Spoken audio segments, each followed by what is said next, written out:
Bonjour à toutes et à tous et bienvenue dans l'École du Futur. Voici le programme du jour. On va commencer par notre focus. Les Clémy nous propose aujourd'hui un nouvel épisode de sa série La famille tout écran pour aider petits et grands sur leur rapport aux écrans. On regarde ça dans un instant. Et puis elle a une idée derrière la tech. Lisa de Bernard est avec nous aujourd'hui. Bonjour Lisa. Bonjour Philippine. Ravie de vous retrouver. Quel va être l'objet de votre chronique? Aujourd'hui on va parler de scrolling et des conséquences sur la santé. On voit ça dans un instant. Et puis c'est notre grande question du jour. Comment l'IA peut-elle transformer la manière dont les enfants apprennent à lire avec l'évolution des technologies et la place centrale, vous savez, qu'elle occupe dans nos vies? L'IA pourrait offrir des opportunités inédites pour personnaliser l'apprentissage de la lecture et combler les lacunes aussi constatées chez de nombreux élèves. On en parle avec notre invité Julien Piot. Bonjour. Philippine, bonjour. Soyez le bienvenu sur le plateau de l'École du Futur. Vous êtes le cofondateur d'une entreprise qui s'appelle My Kid Story. Tout à fait. Dont on va parler dans un instant, juste après le focus.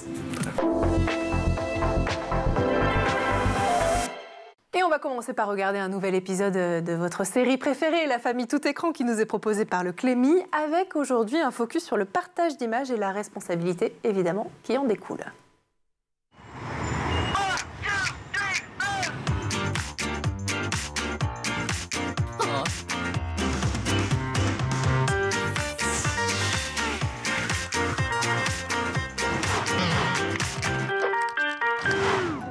Tu savais qu'hier, ils ont participé à un concours?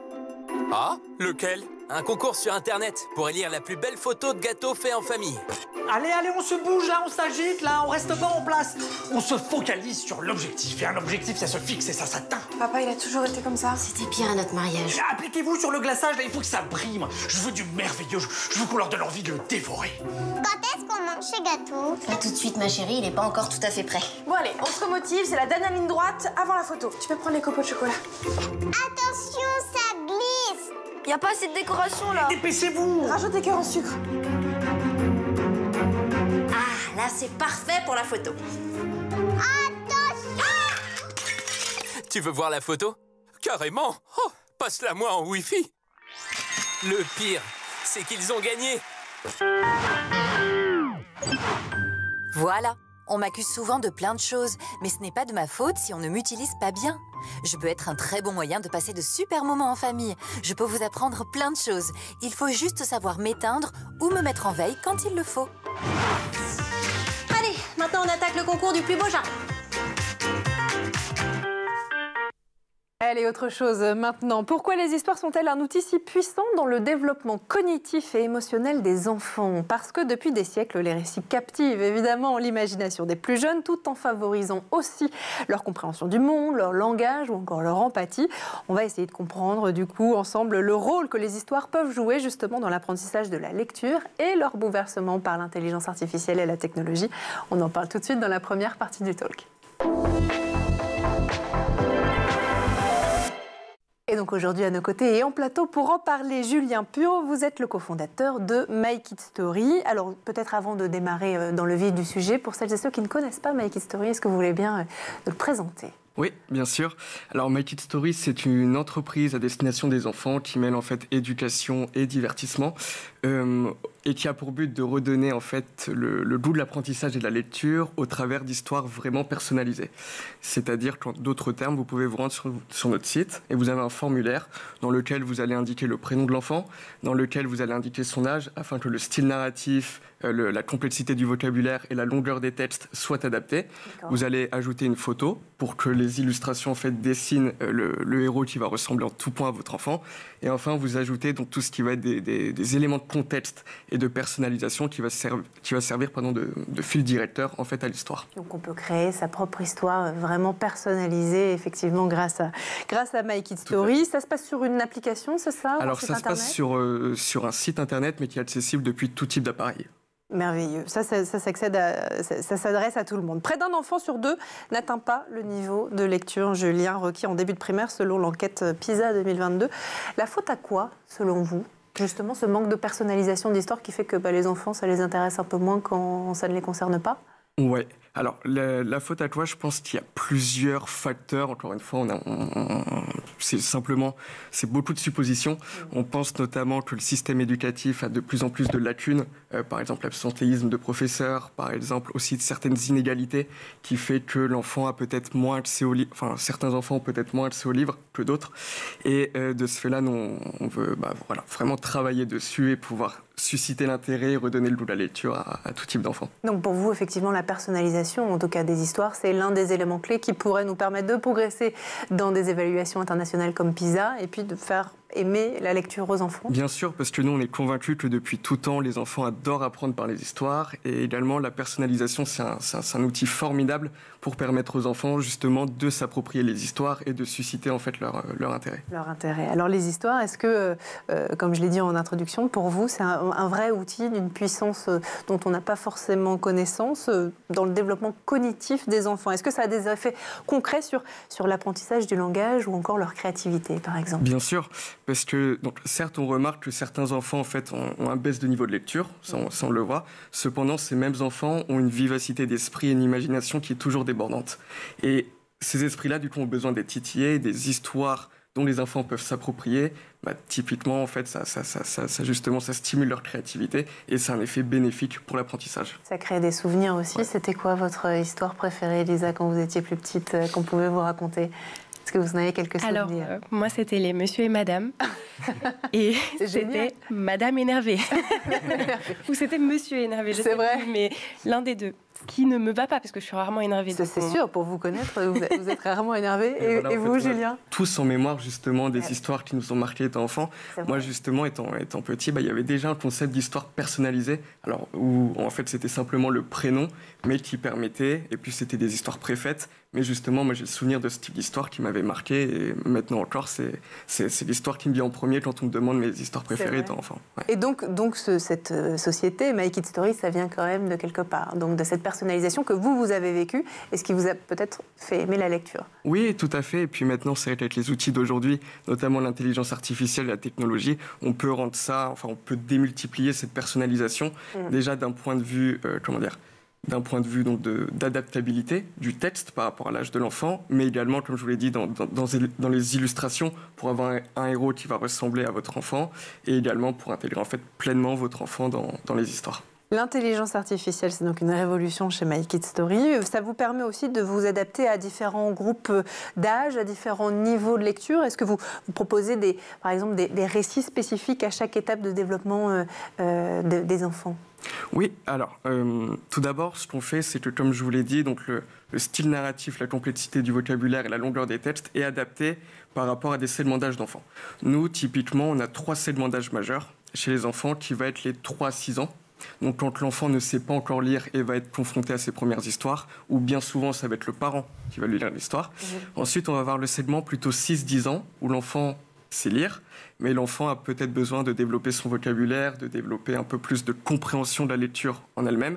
Et enfin, on va avoir les enfants de plus de 10 ans, où là, le but, c'est vraiment de le confronter de plus en plus à son introduction dans le monde et à développer son esprit critique. Alors, certains parents, certaines personnes aussi, pourraient être un peu sceptiques à l'idée de voir ou de présenter à son enfant des histoires générées par l'IA, préférant les livres traditionnels. Est-ce que vous avez été confronté à ça? Est-ce que vous comprenez ces craintes? Oui, bien sûr. Alors, tout d'abord, on les comprend et on a été confrontés à ça. Nous, il faut savoir qu'on a développé notre produit en faisant donc, tout d'abord une longue phase de recherche et développement et une longue phase de test avec plusieurs centaines de familles. Donc, réparties par différents segments d'âge et réparties avec différentes typologies aussi d'enfants. Et on a donc vraiment itéré, adapté notre intelligence artificielle à ces différents profils. Et maintenant encore, on a donc nos premiers utilisateurs, nos premiers clients qu'on acquiert tous les jours et eux encore nous continuent de nous faire des retours et on continue d'itérer sur ce type le type d'histoire pour qu'elles soient les plus pertinentes possibles. Maintenant, ce qu'il faut savoir, c'est que je pense que ça remplacera jamais de la littérature vraiment au sens propre du terme. En revanche, c'est un complément. Et ça permet d'aborder la lecture autrement. Après, la littérature, c'est pas non plus c'est pas là-dessus que vous vous positionnez. L'idée, c'est de donner envie aux enfants, de ce que je comprends, d'apprendre à lire. L'idée, c'est pas de leur présenter du Molière ou du Rabelais non plus, hein, c'est ça? Bien sûr, voilà. Alors après, de faire aussi vraiment du divertissement, quelque chose de facile à lire, qui soit adapté en fait à l'âge et où l'enfant prend plaisir à apprendre grâce à ces histoires personnalisées. Alors après, il y a un sujet avec l'intelligence artificielle, c'est ce qu'on appelle les hallucinations. Vous savez, à un moment où elle sort des mots qui ne sont pas forcément ceux qu'on souhaiterait, notamment vis-à-vis des enfants. Est-ce que vous avez eu déjà le cas où, dans une histoire, l'intelligence artificielle a rédigé quelque chose qui ne devrait pas être présenté à un enfant, ou des mots qui sont inappropriés, ou des histoires qui n'ont pas de sens? Alors, ce serait mentir de dire qu'on n'ait pas eu le cas au début. Et c'était tout le but en fait de la phase de test et de la phase de recherche et développement. Maintenant, aujourd'hui, ça n'est plus arrivé parce qu'on a vraiment entraîné notre modèle d'algorithme pour que ça n'arrive plus. Et... Oui, Lisa. Moi, j'ai une petite question. Oui. C'est une fois que le produit est fini, est-ce que vous avez du coup une relecture? Est-ce qu'il y a toujours un facteur humain derrière ces histoires, ou est-ce que vous faites confiance à l'intelligence artificielle à 100%? On fait confiance en fait à notre intelligence artificielle, puisqu'en fait on dépend de plusieurs intelligences artificielles sur lesquelles on a développé des algorithmes et sur lesquels en fait il y a plusieurs relectures entre les intelligences artificielles pour justement éviter toutes ces failles qui pourraient arriver. C'est toujours mieux, effectivement, surtout quand on s'adresse à des enfants. Les parents, ils jouent un rôle dans la personnalisation des histoires chez My Kids Story, ou c'est plutôt les enfants qui peuvent le prendre en main et personnaliser les histoires en fonction de ce qu'eux, ils aiment? Quel est le rôle des parents, justement, là-dedans? Le rôle des parents est très présent, surtout quand l'enfant n'est pas encore en âge de lire. Donc pour cela, en fait, c'est vrai que les parents, parfois, nous demandent beaucoup d'idées d'histoires, parce qu'encore une fois, il y a pléthore de possibilités de faire des histoires. On peut faire des histoires plutôt tournées vers les super-héros, quelque chose d'héroïque, mais on peut aussi faire des histoires vraiment à vocation très éducative, comme par exemple pour apprendre des faits historiques, des faits scientifiques, des faits culturels, ou alors on sait qu'on a des parents parfois qui ont besoin d'idées d'histoire, par exemple pour apprendre à se brosser les dents, pour apprendre les bonnes manières. Ah oui, c'est vrai que j'y avais pas pensé, mais oui, c'est une bonne idée. Donc le rôle des parents, oui, est quand même assez présent. Les enfants passent en moyenne plus de 2 heures par jour devant les écrans. Julien, comment les histoires personnalisées, justement, et puis les nouveaux modes de consommation de la lecture que vous inventez quelque part, peuvent être un outil pour encourager, bien sûr, la lecture, et c'est ce que vous faites, mais aussi réduire, d'une certaine manière, la dépendance aux écrans? Écoutez, ce que je pense, c'est que de toute façon, les écrans chez les enfants doivent être quand même confrontés à certaines limites. Dans le sens qu'il y a quand même une limite de temps. Et maintenant, les études le montrent, c'est que certes, l'écran peut avoir parfois des effets un peu néfastes pour les enfants. En revanche, si on lit bien ces études, on se rend compte que c'est surtout l'utilisation qu'on en fait. Et aujourd'hui, justement, un outil comme My Kids Story, où justement, c'est vraiment pouvoir permettre d'apprendre, ça permet donc d'en faire une utilisation positive, où les enfants et les parents en sont contents à aujourd'hui.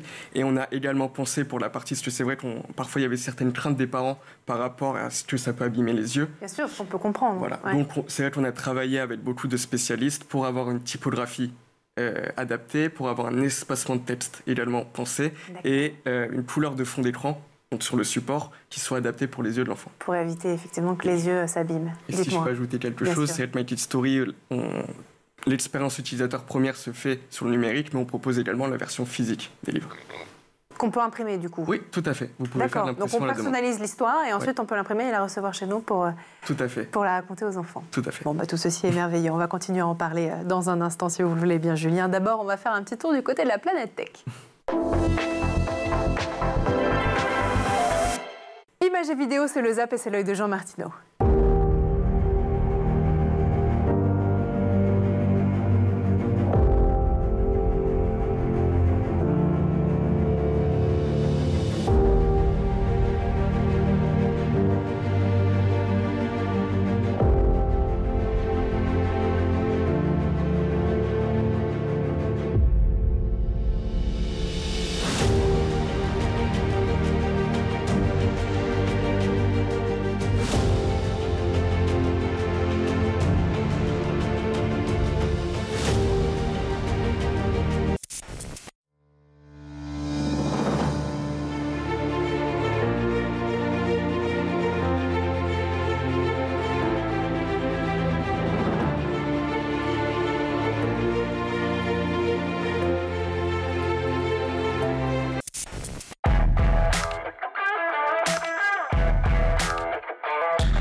on est de retour toujours sur le plateau de l'École du Futur et en compagnie de notre invité aujourd'hui, Julien Piot, le cofondateur de Make It Story. Mais juste avant de reprendre nos discussions, on va laisser place bien sûr à la chronique de Lisa de Bernard qui a une idée derrière la tech.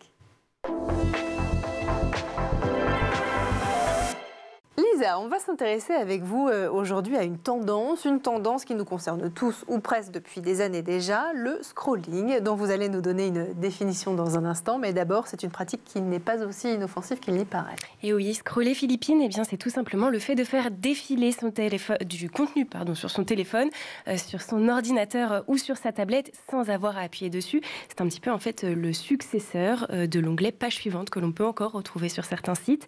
Un geste simple, a priori illimité, et qui a tendance surtout à nous faire perdre la notion du temps. Et ça, les plateformes et réseaux sociaux l'ont bien compris, puisque c'est le modèle qu'ils ont tous adopté les uns après les autres ces dernières années. Alors certes, nombre d'entreprises se sont emparées aussi de ce concept, Lisa. Il n'est pas nouveau. Non, puisqu'il a été inventé en 2006 par Azar Askin, un ingénieur américain qui, pour la petite anecdote, regrette amèrement son invention aujourd'hui, qu'il a comparé dans une interview avec nos confrères d'Envoyé spécial à un verre qui se remplirait sans cesse par le fond. Et accrochez-vous bien, puisque tenaillé par les remords, il a décidé de calculer le temps que son invention fait perdre à l'humanité. Et le résultat est exprimé en vie perdue par jour. Et c'est hallucinant. À votre avis, à combien de vies par jour s'élève la perte de temps à scroller? Oh là là, c'est une énorme colle. Vous diriez combien, vous, Julien? Tant de vies par jour? Ouais. Moi, je dirais peut-être 20 000, 30 000. Je saurais pas. Ce qui est déjà énorme. C'est déjà énorme. Ouais. Et vous en êtes loin. Il faut rajouter un zéro. C'est 200 000 vies. Oh là là. Ouais, 200 000 vies par jour. Voilà, je vous avais prévenu, c'est effrayant. Et personnellement, ça me donnerait presque envie d'arrêter de scroller. Voilà, bon. Ça c'est fait. Alors, passer moins de temps sur son téléphone portable, c'est toujours, vous l'avez dit, une bonne résolution. Et je ne peux que vous encourager à le faire, Lisa. Mais il semblerait que finalement, ce ne soit pas si simple de s'arrêter de scroller. Et non, puisqu'il y a bien un côté addictif à cette pratique que l'on a tous expérimenté à un moment ou à un autre, cette incapacité à sortir du tunnel dans lequel le scrolling nous plonge, alors même que l'on a souvent conscience du fait que l'on est en train de perdre du temps sur son téléphone. On y retourne encore et encore, et ça s'explique scientifiquement, puisque ce geste, en fait, il va venir stimuler une petite partie du cerveau qui finit par libérer de la dopamine, plus communément appelée l'hormone du plaisir. Et le problème, c'est que ce qui semblait être initialement une pratique plutôt récréative commence à inquiéter les psychiatres et les neuroscientifiques, entre autres parce que scroller abusivement sur les plateformes comme TikTok ou Instagram, qui ont fait de ce modèle leur économie, c'est le modèle de l'économie de l'attention, eh bien, ça amplifie les symptômes de la dépression et de l'anxiété chez les utilisateurs déjà fragilisés. Alors, les recherches n'en sont qu'à leur prémisse aussi sur le sujet. Et justement, une toute nouvelle étude publiée dans la revue Journal of Experimental Psychology met le doigt sur un nouveau symptôme, l'ennui. En fait, plus on scrolle, plus on s'ennuie. Mais comment c'est possible? Eh bien, tout simplement parce que de prime abord, même si ça peut ça peut sembler contre-intuitif, en général, on scrolle pour s'occuper, donc pour tromper l'ennui. Et pourtant, ce que révèle cette étude, menée par une université canadienne, c'est que lorsqu'on scrolle sur les réseaux sociaux, on ne regarde que très rarement les vidéos jusqu'au bout. Ouais. C'est ce qu'on appelle le switch digital. Et dans le cas où on s'arrêterait sur une vidéo, en général, elle est plutôt assez courte, voire même très courte. Et ça, c'est une donnée importante parce que ça ne laisse pas le temps au cerveau d'être stimulé correctement. Alors, stimuler correctement, qu'est-ce que ça veut dire? Ça revient à activer le système de récompense pour libérer pleinement cette fameuse hormone qu'est la dopamine. Et pour en arriver là, il faut du temps, en moyenne 10 minutes. Ça demande de la concentration, ce que les vidéos courtes ne permettent pas. Et ce qui se passe, du coup, c'est qu'au contraire, ce type de contenu, en fait, avec ce type de contenu, le cerveau, il va être brutalement stimulé. Par exemple, avec une vidéo qui va ressortir du lot et qui va attirer notre attention quelques secondes, l'excitation monte. Le plaisir aussi. Et puis la vidéo se termine aussi vite qu'elle a commencé. Et là, c'est comme un espèce de crash. Il n'y a plus de plaisir. Et donc, le scrolling, c'est un phénomène qui fait se répéter encore et encore ces montées d'adrénaline.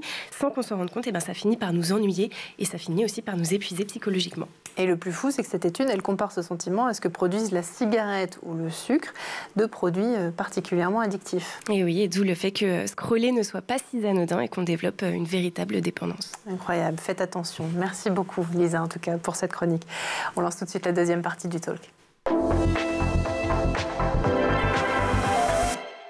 Et on continue de parler du pouvoir, de la magie, des histoires, notamment révolutionnées par l'intelligence artificielle avec vous, Julien Piot. Je rappelle que vous êtes le cofondateur de My Kid Story. Alors, on a parlé du rôle des parents dans cette personnalisation des histoires, le fait que les enfants peuvent eux-mêmes le faire. Ça nous amène aussi à parler de l'accès à la lecture pour tous. Le fait que ces histoires elles soient digitalisées, que l'accès à la lecture, vous souhaitiez le rendre accessible au plus grand nombre. Avec les disparités dans les niveaux de lecture des enfants, comment vous contribuez d'une manière ou d'une autre à justement cette inégalité des chances et de l'accès à la lecture, notamment dans le domaine éducatif? Alors, comment on contribue? Donc, encore une fois, en adaptant les histoires à tout type d'enfants.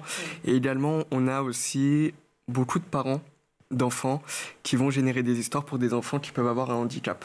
Par exemple, handicap physique ou non. Et ce qui aide beaucoup, justement, à contribuer donc à se sentir accepté, à l'acceptation de soi et à redonner en fait confiance en l'enfant malgré la différence. Vous aviez parlé tout à l'heure des différentes typologies que vous mettiez, en tout cas c'est une typologie spécifique que vous avez implémentée dans My Kid Story pour permettre aux enfants de rendre la lecture plus accessible, mais on pourrait aussi imaginer, on reçoit régulièrement des acteurs qui travaillent sur les 10 et rendre accessible la lecture aux élèves atteints de dyspraxie, dyslexie, etc. Est-ce que c'est quelque chose aussi que l'intelligence artificielle pourrait vous permettre de faire, c'est-à-dire d'avoir différentes polices en fonction du handicap ou des difficultés que peut rencontrer un élève? Bien sûr, c'est quelque chose qui peut totalement être faisable d'adapter la police, mais également, vous savez, souvent pour les dyslexiques, ça peut être utile d'avoir des couleurs sur certaines syllabes, et ça, c'est quelque chose tout à fait qui est envisageable. Alors, est-ce que vous voyez l'avenir des livres traditionnels, pardon, je vous titille, mais c'est important, menacés par justement des innovations comme l'intelligence artificielle dans ce secteur qui est le vôtre, quand même, l'édition, ou est-ce que vous pensez que les deux peuvent coexister de manière harmonieuse? Je pense que les deux peuvent tout à fait coexister de façon harmonieuse et doivent coexister. Encore une fois, je pense que pour vraiment avoir ce plaisir de la lecture, il faut qu'il y ait un bon équilibre entre le numérique, qui peut offrir vraiment une expérience interactive formidable, et le livre physique qui est de toute façon entre guillemets l'ancêtre du livre et qui offre un plaisir, une expérience de lecture complètement complémentaire, avec notamment le fait de tourner les pages, l'odeur du papier, l'odeur de l'encre, qui offre encore une fois une expérience que le numérique ne peut pas offrir. Donc les deux sont complémentaires et les deux ont des vertus différentes. Lisa, qu'est-ce que vous préférez, le livre en papier ou les solutions digitales? Alors, je suis un rat de bibliothèque. Donc, j'ai quand même une préférence pour les livres papier. Après, je suis quand même passée au numérique parce que c'est pratique dans les transports. Ouais. Et ma question, d'ailleurs, c'est est-ce que vous avez vocation peut-être, ou est-ce que vous imaginez que c'est quelque chose qu'on pourrait développer pour les adultes, de générer des histoires en intelligence artificielle? Est-ce qu'il y aurait un intérêt particulier? Bien sûr, potentiellement, je vous avoue qu'aujourd'hui, ce n'est pas encore les sujets sur lesquels on travaille, mais je pense qu'effectivement, l'IA rend possible beaucoup de déclinaisons pour beaucoup de personnes, en fait. C'est vrai que c'est difficile parfois de trouver un livre qui nous donne envie, ou on démarre un livre et puis on se dit c'est pas tout à fait ce à quoi je m'attendais, etc. Si on pouvait lui dire j'aimerais que ça se passe dans tel lieu avec telle intrigue et tel personnage, il y a peut-être un business à lancer, Julien. Bon, écoutez, est-ce que vous avez observé aussi chez les enfants qui utilisent My Kid Story un développement peut-être un peu plus rapide ou plus facilité, peut-être des compétences linguistiques par rapport à d'autres enfants, d'autres élèves qui n'utiliseraient pas votre plateforme? Est-ce que vous avez commencé justement à mesurer en fait l'impact de votre outil auprès des enfants? Nous, aujourd'hui, ce qu'on mesure beaucoup, c'est la satisfaction des enfants et des parents. Maintenant, c'est vrai qu'on n'a pas encore de retour, on va dire, scientifique à proprement parler. En revanche, on sait que les parents sont très contents, que les enfants aussi ont ce goût justement de la lecture et redemandent la petite histoire du soir, l'histoire du week-end. Donc ça, on sait qu'on a justement que ça procure un vrai plaisir, même pour des enfants qui de base n'étaient pas des férus de littérature. Donc ça, on a vraiment des milliers de retours par rapport à ça. Aujourd'hui, en chiffres, justement, My Kid Story, ça représente combien de familles ou combien d'enfants qui utilisent votre plateforme? Alors au total, avec la phase de recherche et développement dans laquelle on a travaillé avec beaucoup de familles et nos utilisateurs qu'on a eu depuis le début de la commercialisation il y a quelques mois, on est à un peu plus d'1 millier de familles. Oui, donc c'est déjà pas mal. Ce qui m'amène aussi à vous poser cette question. Est-ce que vous avez des projets pour intégrer votre solution dans des programmes scolaires ou des initiatives scolaires? Est-ce que vous avez peut-être des échanges avec le ministère de l'Éducation nationale? Aujourd'hui, on n'a pas encore d'échange, mais c'est clairement quelque chose qui va être pensé dans une étape future du projet. En fait, ce qu'on attend en toute chose, c'est qu'aujourd'hui, vous savez, on a aussi intégré des fonctionnalités éducatives. Donc, sur notre expérience de lecture numérique. Donc, on a par exemple un détecteur de mots complexes qui va permettre par rapport à l'âge de l'enfant de détecter des mots qui peuvent être jugés comme compliqués. Et donc l'enfant pourra cliquer ou passer la souris dessus et en avoir la définition. Ensuite, on va avoir un quiz qui est présent à chaque fin d'histoire. Et l'idée, c'est dans les prochaines semaines, rendre l'expérience encore plus interactive avec peut-être une partie audio pour la prononciation des mots, mais également pour apprendre les langues.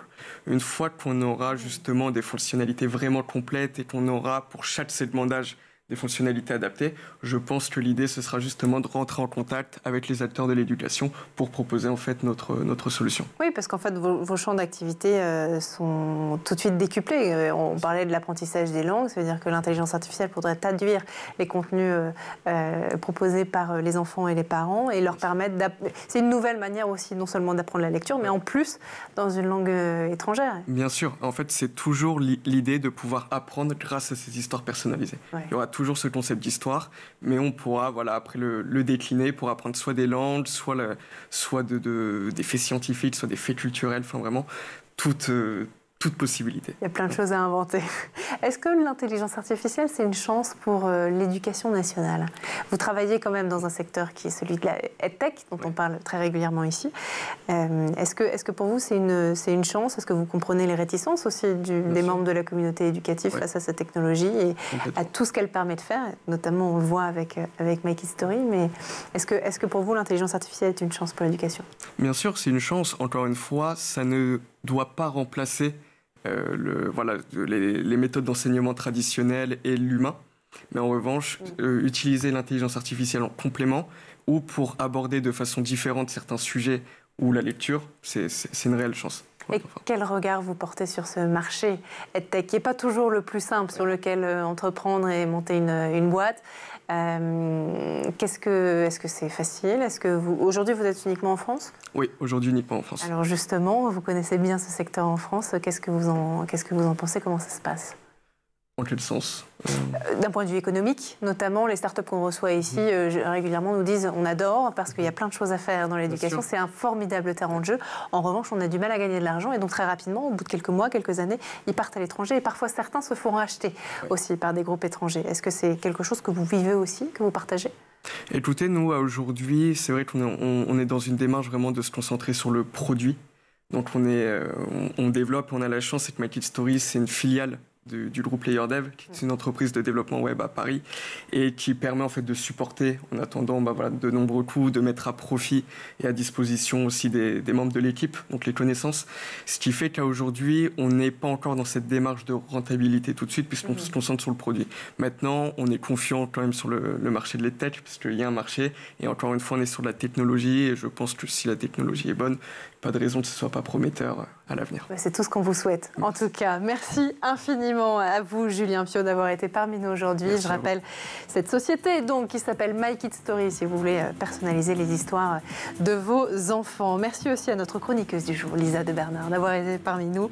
Merci à vous aussi de nous avoir suivis. Et puis on se retrouve dès demain à 12h30, toujours sur School TV. Passez une bonne journée.